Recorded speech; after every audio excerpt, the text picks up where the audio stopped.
গুন্ডা দমন আইন চালুর আগেই খেলা শুরু করে দিল রাজ্য প্রশাসন।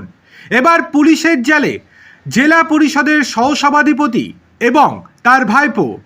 জামানা অতীত, ক্ষমতাও, তবু দুর্নীতির ফন্দি এখনও অটুট।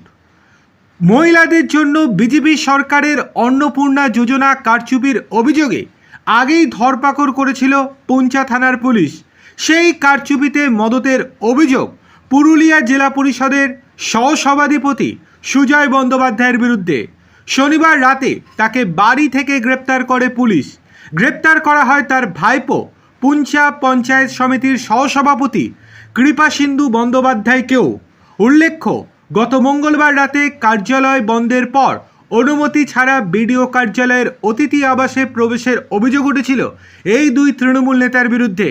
তাদের সঙ্গে থাকার অভিযোগ ছিল পঞ্চায়েতের এক এক্সিকিউটিভ অ্যাসিস্ট্যান্ট এবং পঞ্চায়েত সমিতির শিক্ষা আধিকারিকের বিরুদ্ধেও।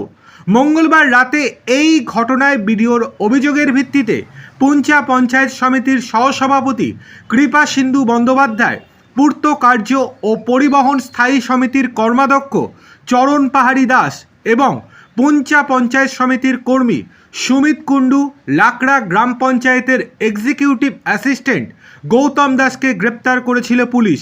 যদিও বুধবার ধৃতদের পুরুলিয়া জেলা আদালতে তোলা হলে তাদের জামিন মঞ্জুর হয়। আর এই ঘটনার নেপথ্যে কলকাঠি নাড়ার অভিযোগ সুজয় বন্দ্যোপাধ্যায়ের বিরুদ্ধে। অন্নপূর্ণা যোজনার কারচুপি মামলায় শনিবার রাতে সুজয় বন্দ্যোপাধ্যায়ের বাড়িতে হানা দেয় পুলিশ। উল্লেখ্য, 26-এর বিধানসভা নির্বাচনে সুজয় বন্দ্যোপাধ্যায় তৃণমূলের প্রার্থী হিসেবে পরাজিত হন। এবার তার বিরুদ্ধেই সরকারি প্রকল্পে কারচুপির অভিযোগ উঠল।